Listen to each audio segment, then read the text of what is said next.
마태복음 15장 29절에서 39절의 말씀을 가지고 하나님의 마음을 산 사람이라는 말씀의 제목으로 우리 성도님들과 함께 나누려고 합니다. 하나님의 마음을 산 사람이라는 말씀인데요. 우리 마태복음 15장 29절부터 39절까지 읽으실 수 있는 분들은 함께 읽어주시면 감사하겠습니다. 제가 29절부터 주님의 말씀 봉독하겠습니다. 예수께서 거기서 떠나사 갈릴리 호숫가에 이르러 산에 올라가 거기 앉으시니 큰 무리가 다리 저는 사람과 장애인과 맹인과 말 못하는 사람과 기타 여럿을 데리고 와서 예수의 발 앞에 앉힘에 고쳐 주시니 말 못하는 사람이 말하고 장애인은 온전하게 되고 다리 저는 사람이 걸으며 맹인이 보는 것을 우리가 보고 놀랍게 여겨 이스라엘의 하나님께 영광을 돌리니라. 예수께서 제자들을 불러 이르시되 내가 무리를 불쌍히 여기노라. 그들이 나와 함께 있은지 이미 사흘임에 먹을 것이 없도다. 길에서 기진하여 굶겨 보내지 못하겠노라. 제자들이 이르되 광야에 있어 우리가 어디서 이런 무리가 배부를 만큼 떡을 얻으리이까? 예수께서 이르시되 너희에게 떡이 몇 개나 있느냐? 이르되 7개와 작은 생선 2마리가 있나이다 하거늘 예수께서 무리에게 명하사 땅에 앉게 하시고 떡 7개와 그 생선을 가지사 축사하시고 떼어 제자들에게 주시니 제자들이 무리에게 주매 다 배불리 먹고 남은 조각을 7광주리에 차게 두었으며 먹은 자는 여자와 어린아이 외 4,000명이었더라. 예수께서 무리를 흩어보내시고 배에 오르사 마가단 지경으로 가시니라. 아멘. 우리 하나님의 말씀이었습니다. 오늘 말씀의 제목을 제가 하나님의 마음을 산 사람이라고 한번 정해보았습니다. 우리 대부분의 성도님들께서는 자녀가 있으신데요. 우리 자녀가 부모의 마음을 움직일 때가 우리 성도님들은 언제라고 생각하십니까? 언제 우리 자녀들이 내 마음을 다 움직였어 이런 마음을 좀 생각해 보실 수 있겠습니까? 어떤 행동을 할 때 제일 마음에 가시는지 한번 생각해 보셨나요? 마음속으로? 제가 이렇게 예를 들을 수는 있겠습니다만 이렇게 들을 수도 있을 것 같아요. 방을 안 치우는 아이가 정말 방을 치웠을 때. 근데 정말 방을 안 치운다는 얘기가 평상시에 조금 안 치운 게 아니라 정말 발 디딜 수 없을 정도에 대한 아이가 정말 방 치웠을 때 부모는 야, 얘 방 치웠네 이러면서 이런 이야기를 하죠. 또 공부를 정말 안 하는 애가 공부를 할 때 야, 정말 세상 오래 살고 볼 일이네 이러면서 마음이 굉장히 그래도 말은 그렇게 하시지만 마음의 터치를 받으시죠. 그죠? 맨날 집에 늦게 오는 아이가 집에 일찍 올 때. 제가 고등학생에 대해서만 얘기하는 것 같지만 일찍 올 때. 안 씻는 아이가 정말 잘 씻을 때. 학교에서 정말 말썽을 너무 많이 부려가지고 말썽 좀 안 피웠다고 생각했으면 좋겠는데 이제 말썽을 안 피우는 거예요. 그럼 마음이 부모가 좋지 않겠습니까?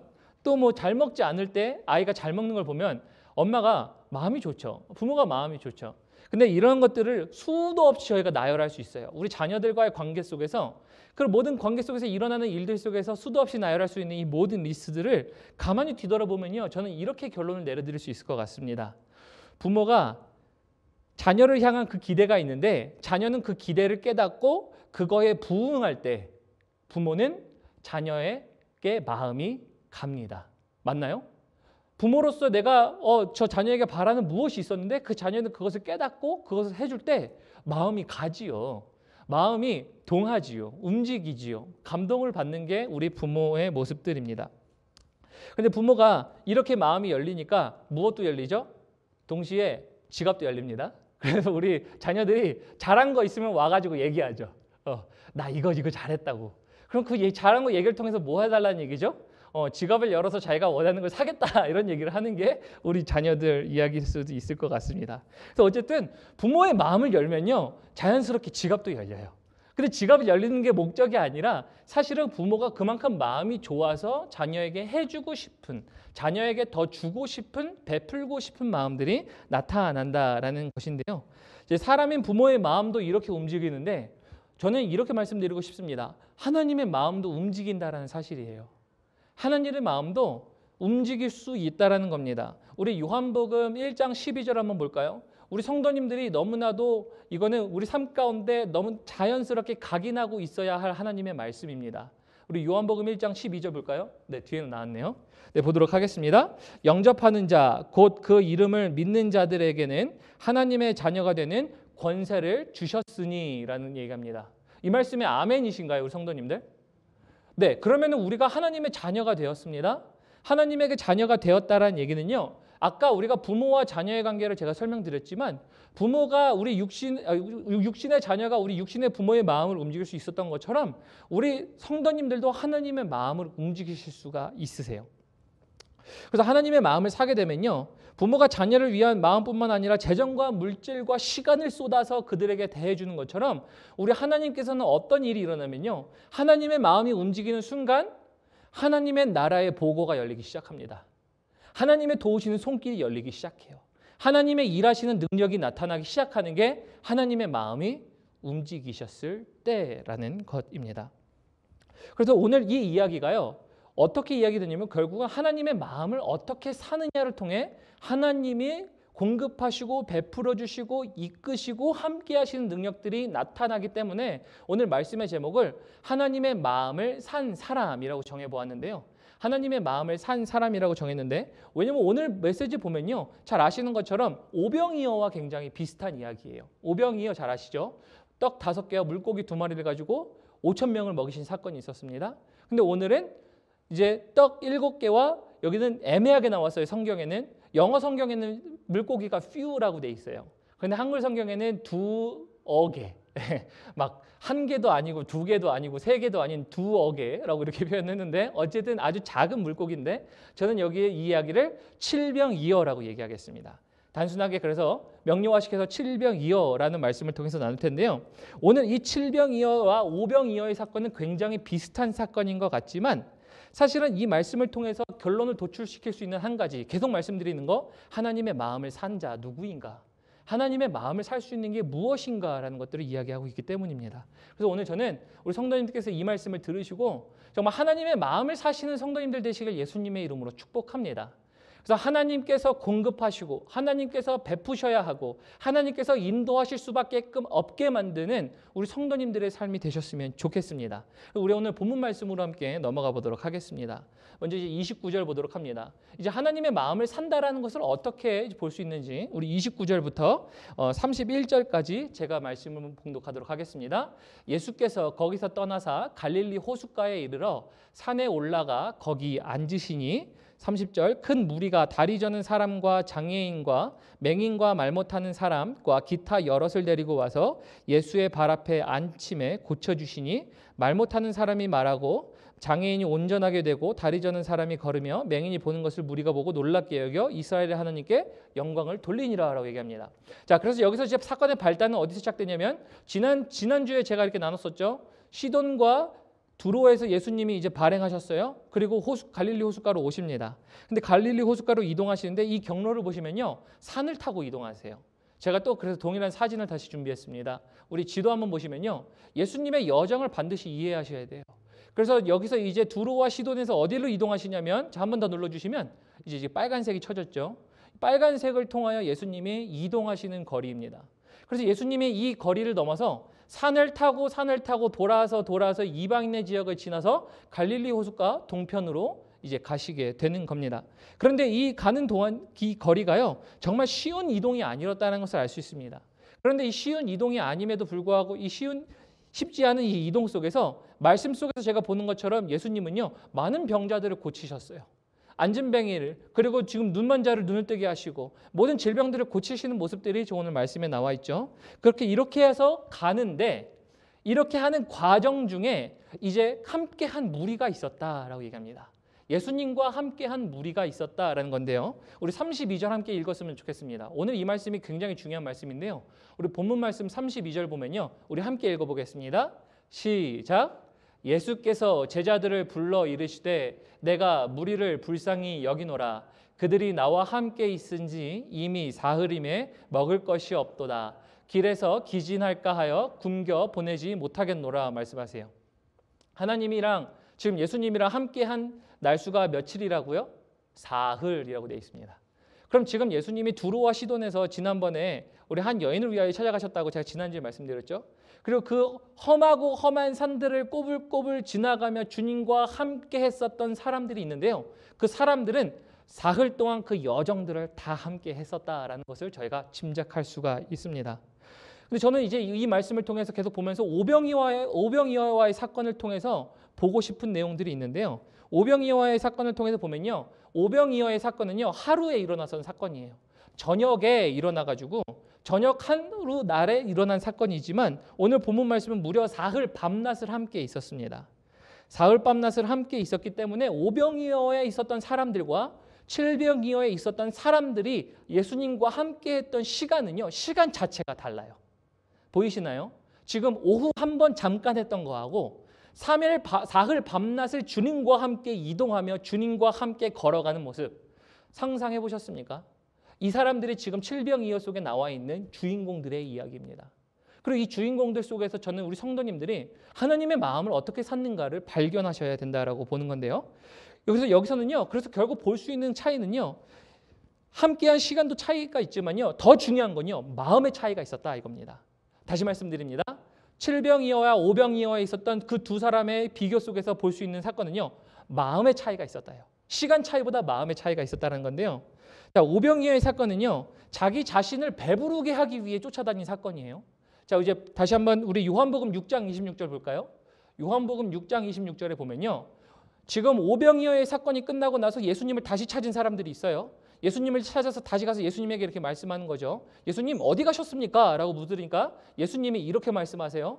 예수께서 대답하여 이르시되 내가 진실로 너에게 이르노니 너희가 나를 찾은 건 표적을 본 까닭이 아니요 떡을 먹고 배부른 까닭이라 라고 얘기합니다. 지금 여기서 보면 결국은 뭐냐면요. 내 배부르기 위해서 주님을 찾아갔다라는 얘기예요. 오병이어에 있었던 그 수많은 사람들은 나 배부르기 위해 주님을 찾아갔지만 오늘 지금 이 칠병이어의 기적을 통해서 있는 함께 했던 사람들은 무엇이냐면요. 자기의 육신의 필요를 위해서 주님을 따라갔던 게 아니라 그 육신의 필요가 채워지기 이전부터 주님과 함께 하기를 원했던 사람이었어요. 지금 차이가 보이시나요? 이 차이가 굉장히 큽니다. 그래서 이 차이를 통해서 볼 수 있는 것은요. 예수님이 그 사람에게 떡을 주기도 전에 찾아갔다는 얘기예요.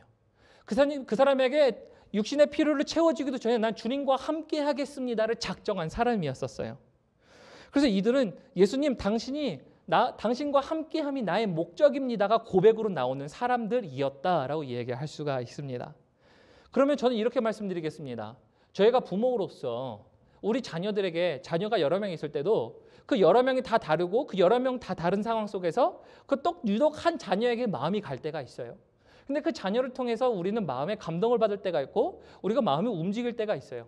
근데 하물며 하나님이 보실 때 오병이어에 있었던 사람과 칠병이어에 있었던 사람 중에 하나님의 마음이 어디에 더 갔을까요? 하나님의 마음이 어디를 향해 더 움직였었을까요? 네, 칠병이어에 있었던 사람들. 그때 함께 했었던 사람들에게 당연히 마음이 갈 수밖에 없습니다. 왜? 그들은 하나님, 나 이거 필요하니까 이거 주세요라고 찾아간 사람들이 아니고요. 나에게 이것을 채워주세요라고 하기 이전에 먼저 하나님 아니요. 나는 당신과 함께 하기를 원합니다라는 고백을 했었던 사람이었어요. 그러다 보니까 당연히 예수님은요. 이들에게 마음이 갑니다. 자, 그래서 마치 정말 저희가 볼 수 있는 거는요. 10손가락 깨물어서 안 아픈 것 없죠. 우리 자녀들 다 보면요. 자녀가 다 달라도 손가락 다 아파요. 제가 말씀드리는 거는 누구를 덜 사랑하고 더 사랑하고를 말씀드리는 게 아닙니다. 오늘 예수님처럼 함께 하겠다고 하는 사람들은요. 물론 모두 다 사랑하세요. 그런데 하나님은요. 이 오병이어가 아닌 칠병이어에게 마음이 움직였던 것처럼 신앙생활도 마치 이렇게 돼야 돼요. 필요만을 위하여 간구하는 신앙생활이 아니고요. 주님과 함께하기에 주님이 알아서 우리의 필요를 채워주시는 게 사실은 신앙생활이 되어야 해요. 제가 더 이것에 대해서 구체적으로 나오겠지만요. 저는 이렇게 말씀드리고 싶어요. 삶 가운데 굉장히 필요한 게 뭐 있으십니까? 왜 없어요? 저도 있습니다. 우리도 그렇게 기도할 수 있어요. 그런데 삶 가운데 필요를 통하여 하나님을 찾는 게 아니라 하나님을 찾으시니까 그 필요를 채우시는 하나님을 경험하시기를 예수님의 이름으로 축복합니다. 이게 신앙생활이어야 돼요. 만약에 우리는 필요가 없으면 그럼 주님을 안 찾게 되거든요.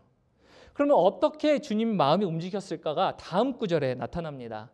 죄송합니다. 32절에 나타납니다. 32절 다시 보면요. 이렇게 되어 있습니다. 32절 전반부에 보면 제가 이렇게 줄을 쳐놨는데요. 예수께서 제자들을 불러 이르시되 내가 무리를 불쌍히 여긴다라고 그래요. 그래서 하나님의 마음이 움직였다는 것을 확실하게 알 수 있는 단어가 바로 여기 불쌍히 여기다라는 단어입니다. 저는 우리 성도님들이 다시 한번 주님께 이러한 음성을 들으신 성도님들이 되셨으면 좋겠습니다. 왜냐면요, 불쌍히 여기다라는 이야기는 당연히 저희가 볼 때 인간적인 생각으로 볼 때는 측이는 여기다, 굉장히 피리한 감정으로 보다라고 볼 수도 있습니다. 그러나 이 원어의 어근을 보면요, 이 어근은요 어디서 나왔냐면요, affection에서 나왔어요. 애정이라는 곳에서 나왔습니다. 다시 말하면 하나님이 그들을 향하여 애정이 가신다라는 거예요. 마음이 가신다라는 거예요. 누가? 예수님이 지금 그들과 함께했던 사람들, 얼마나 함께했던 사람들? 사흘 밤낮으로 함께했었던 사람들. 어떻게 사흘 밤낮이요? 필요를 위하여 찾아간 것이 아니라 예수님 한 분 당신을 내가 바라봅니다. 당신과 함께하는 게 내 삶의 목적입니다라고 고백하는 사람들에게 주님의 마음이 가셨다라고 이야기를 하고 있어요. 오늘 이 본문 말씀 그래서 정확히 이야기합니다. 우리 성도님들 중에 저는 분명히 얘기할 수 있습니다. 하나님의 마음을 산 자가 누구인가? 사흘 밤낮으로 하며 실제적인 사흘 밤낮이 아니라 하나님과 함께 하겠습니다 하는 사람들에게 하나님의 마음이 간다는 거 당연합니다. 목회자도 마찬가지예요. 목회자인 제가 보면서 성도님들이 신앙생활 하시는데 신앙생활 하실 때 하나님과 정말 함께 하기를 발버둥 치시고 힘쓰시는구나 라는 분들을 보면요, 이분들 정말 하나님 함께 하시겠다. 그리고 그분들에게 더 기도가 갑니다. 자연스럽게 제가 정말 이분들을 나누려고 하는 게 아니라 이런 필요가 있으시구나, 이런 곳에서 지금 열심히 하시는구나를 보면서 하나님 함께 하십시오라고 마음이 갑니다. 하나님께서 당연히 마음이 가시지요. 하나님의 마음이 움직이셨다라고 그래요. 그래서 32절에 이제 후반절 보면요, 또 이제 이렇게 되어 있습니다. 그래서 하나님이 마음이 간 사람들에게 하나님은 어떻게 그들을 이해하시냐면요, 뒤에 보면 노란 줄에 보면 이렇게 되어 있죠. 그들이 나와 함께 있는지 이미 사흘임에 먹을 것이 없도다. 길에서 기진할까 하여 굶겨 보내지 못하겠노라. 그들의 상황을 아시는 거예요. 이거를 다시 말씀드려서 우리 삶 가운데 적용해 보면 이런 적용이 가능합니다. 우리 성도님들이 하나님 당신을 내가 찾습니다 라고 고백할 때 하나님은 하나님의 마음이 움직이시고 그 성도님들의 그 마음을 아시고 상황을 아시고 저들이 그냥 가면 기진할 것 같아. 저들의 삶 가운데 저렇게 내버려 두면 저들의 삶은 정말 잘못될 것 같아. 저들은 저 삶 가운데서 내가 반드시 도와줘야 해라는 것들을 하나님이 정확하게 판단하세요. 하나님이 그래서 그것들에 대한 성도님들의 삶에 대한 이해가 있기 시작하십니다. 언제요? 하나님의 마음이 움직일 때라는 거예요. 하나님의 마음이 움직일 때라는 것입니다. 그래서 하나님은요, 그 상황들을 보시고 이제 필요를 채우기 시작해요. 이제 성도님들의 필요를 채우시는 순간이 바로 이런 순간이에요. 그래서 예수님과 함께함으로 예수님으로 채운 사람들에게 떡의 필요함을 보신 예수님은요, 그들에게 필요를 채우시기 시작하고 떡을 베풀어 주신 모습을 우리가 볼 수 있습니다. 그런데 재밌는 사실이요, 우리 오병이어 한번 생각해 볼까요? 오병이어를 보면요, 예수님이 그들의 필요를 채우셨나요? 한번 제가 여쭤보겠습니다. 예수님이 그들의 필요를 채우셨나요? 채웠죠. 오병이어, 굉장히 어려운 질문 아니었는데 오병이어를 통해서 떡을 공급하셨잖아요. 네, 한 번은 채우셨습니다. 그런데 이 인식이 누구에서 왔냐면요, 우리 마태복음 14장 15절 보면요, 이렇게 돼 있어요. 굉장히 놀라운 사실이에요. 마태복음 14장 15절에 보면 이렇게 돼 있어요. 저녁이 되매 제자들이 나와 이르되 이곳은 빈들이요 때도 이미 저물었으니 무리를 보내어 마을에 들어가 먹을 것을 사 먹게 하소서라고 얘기해요. 누가 얘기했다고요? 제자들이 얘기해요. 그럼 필요가 지금 인지한 사람이 누구예요? 제자들이에요. 제자들의 필요를 따라 예수님은 필요를 채워주셨어요. 그런데 문제는 뭐냐면요, 삶 가운데 필요 인식을 한 사람이 제자들이냐 예수님에 대한 큰 차이가 있어요. 지금 오병이어에 있었던 사람들은요, 제자들이 보면서 예수님 저녁 시간 가까우니까 배고플 것 같아요. 이 사람들에게 가서 사 먹게 하시죠 라고 한 정도밖에 안 돼요. 근데 예수님은 그 필요를 아시고 한 번을 채우셨습니다. 그런데 오늘 칠병이어의 기적은요, 제자들이 가서 예수님 우리 이거 필요해요 라고 얘기한 적이 없어요. 성도들이 가서 하나님 나 지금 이거 필요해요 라고 얘기한 적이 없어요. 그런데 뭐라고요? 주님이 그들의 필요를 보시고 그들의 필요를 채우시기 시작하세요. 이게 하나님의 마음을 산 자들의 비밀이에요.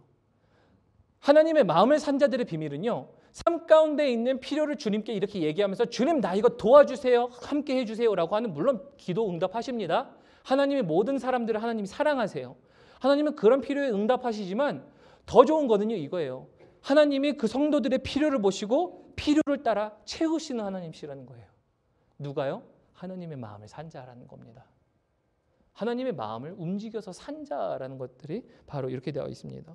그래서 내 필요를 위해 움직였던 사람, 오병이어에 있었던 사람들과 그리고 주님을 위해 사는 자들, 주님이 그 필요를 채우시는 것에 대한 이 양쪽 극단의 차이가 보이십니까? 둘 다 신앙생활이라 얘기할 수 있어요. 둘 다 우리가 하나님을 믿는다라고 얘기할 수 있어요. 그러나 하나님이 공급하시고 채우시고 인도하심은요 엄청난 큰 차이가 있습니다. 그럼 하나님이요 이렇게 필요를 채우실 때 얼마나 채우실까요? 그 채움에도 차이가 있습니다. 우리 37절 보면요 이렇게 되어 있어요. 우리 37절 한 목소리로 한번 읽어볼까요?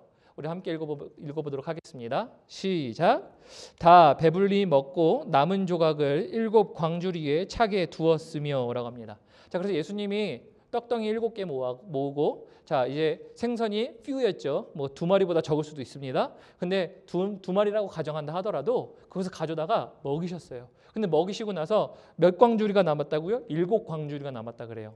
오병이어 때는요 12바구니가 남았습니다. 숫자적으로는 더 많이 남은 것 같아요. 그런데 바구니는요 저희가 쉽게 말하면 이렇게 그냥 담아서 들고 갈 수 있는 한 뭐 소쿠리 정도라고 생각하시면 될 것 같고요.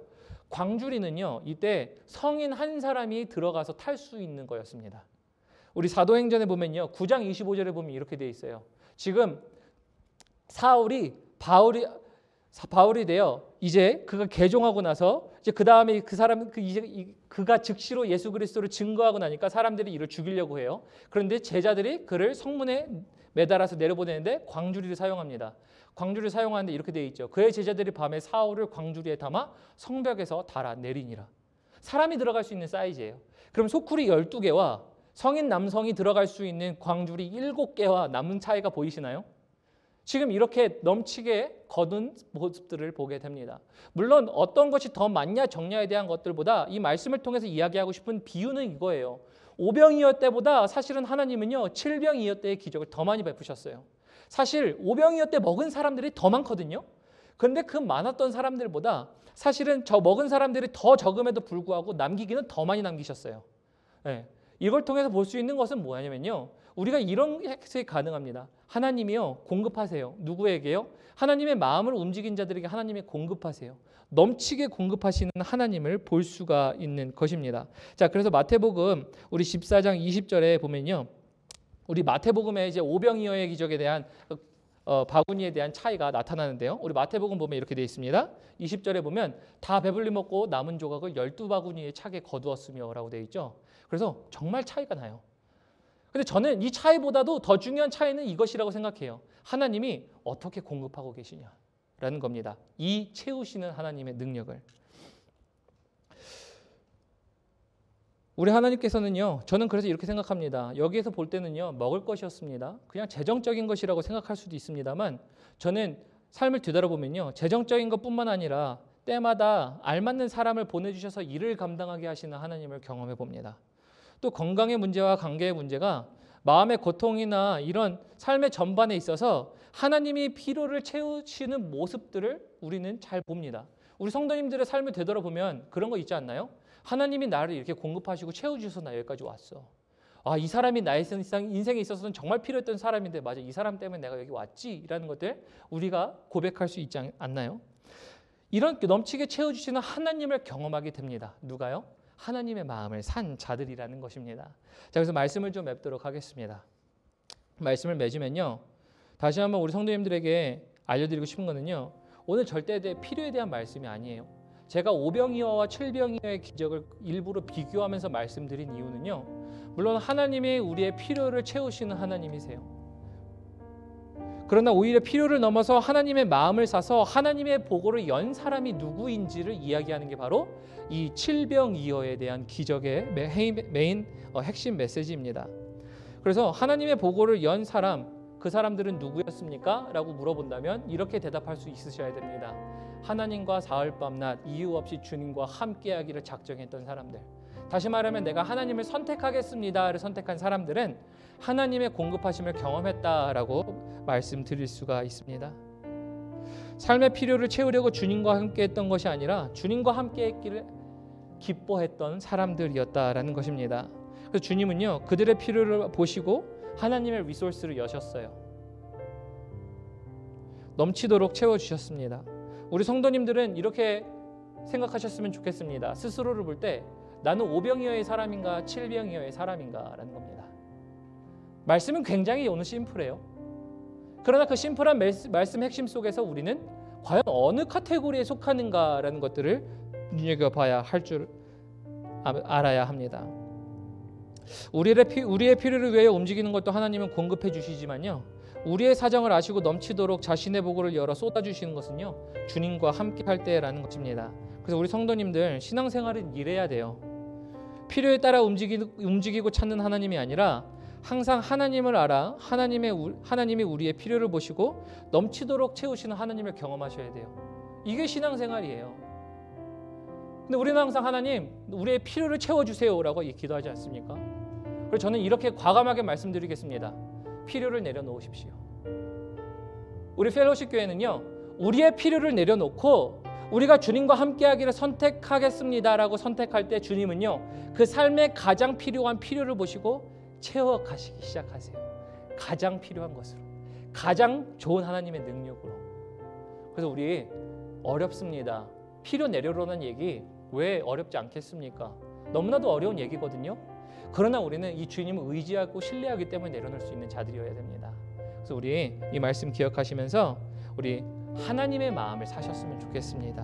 그래서 하나님의 마음을 사기 위해서는 밤낮을 가리지 않고 주님과 함께하기를 즐거워했었던 이 사람들처럼 하나님과 함께하겠습니다라는 고백이 필요한데요.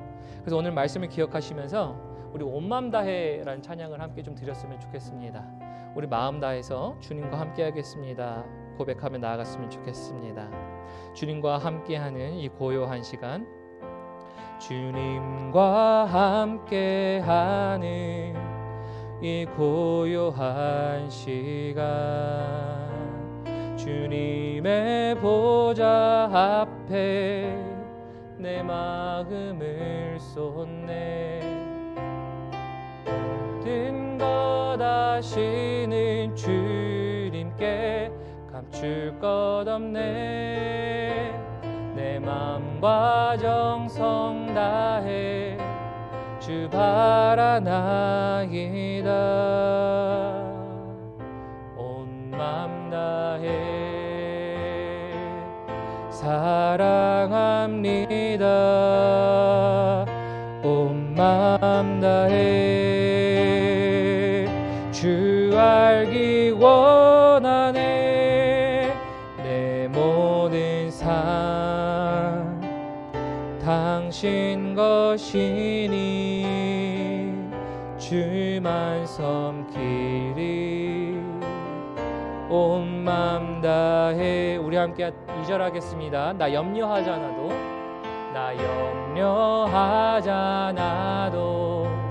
내 쓸 것 아시니.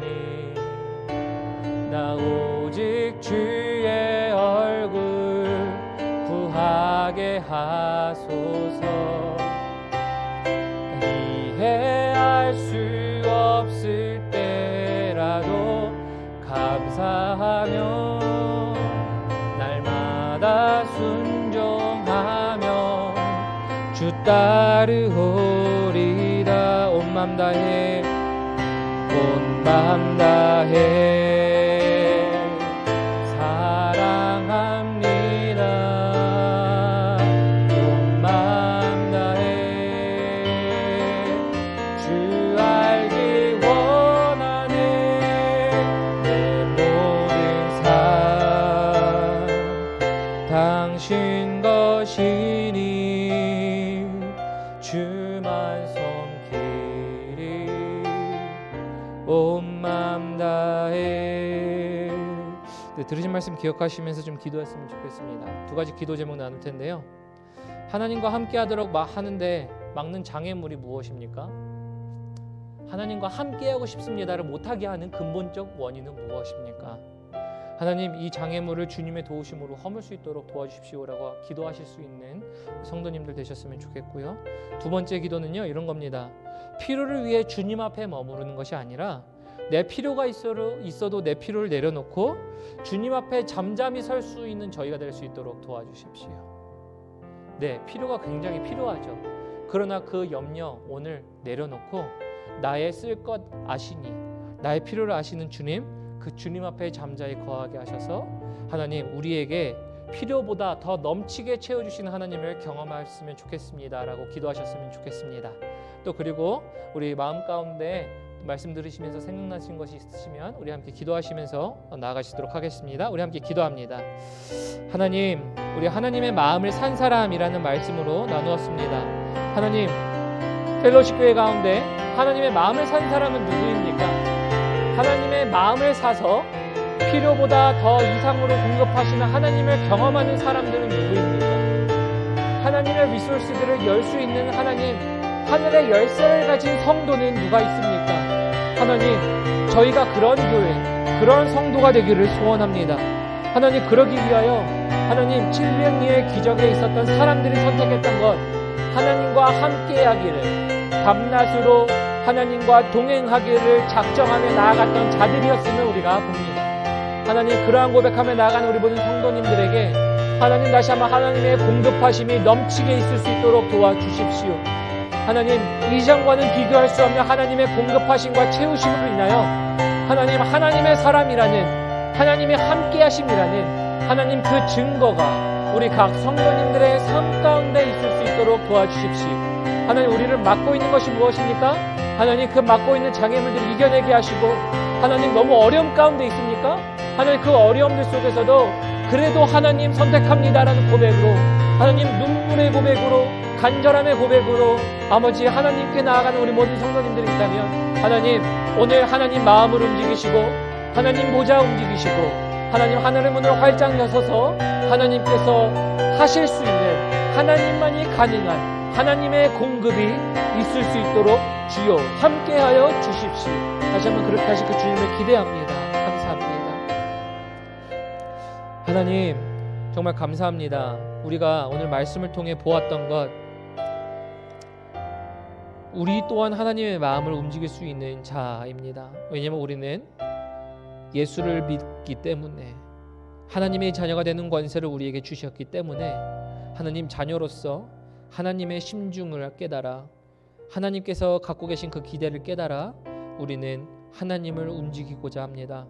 그러나 그 기대는 다른 것이 아니라 하나님은 우리에게 항상 내가 너희와 함께하고 싶다라고 했었던 그 고백처럼 함께 하시는 것인데, 오늘 이 시간부로 우리 칠비영의 기적처럼 하나님과 사흘 밤낮 함께 했던 것처럼 내 인생에 필요가 있을지라도 그 필요를 내려놓고 하나님과 함께 하겠습니다 라고 고백하며 나아가는 우리 귀한 성도님들이 될 수 있도록, 그리하여 하나님께서 하늘의 문을 활짝 여시고 하나님 나라의 보화를 쏟아내시고 하나님의 리소스들을 통하여 하나님의 백성들을 하나님께서 이해하셔서 가장 필요한 것들을 공급하시는 그 놀라운 체험들을 우리 성도님들이 할 수 있도록 도와주십시오.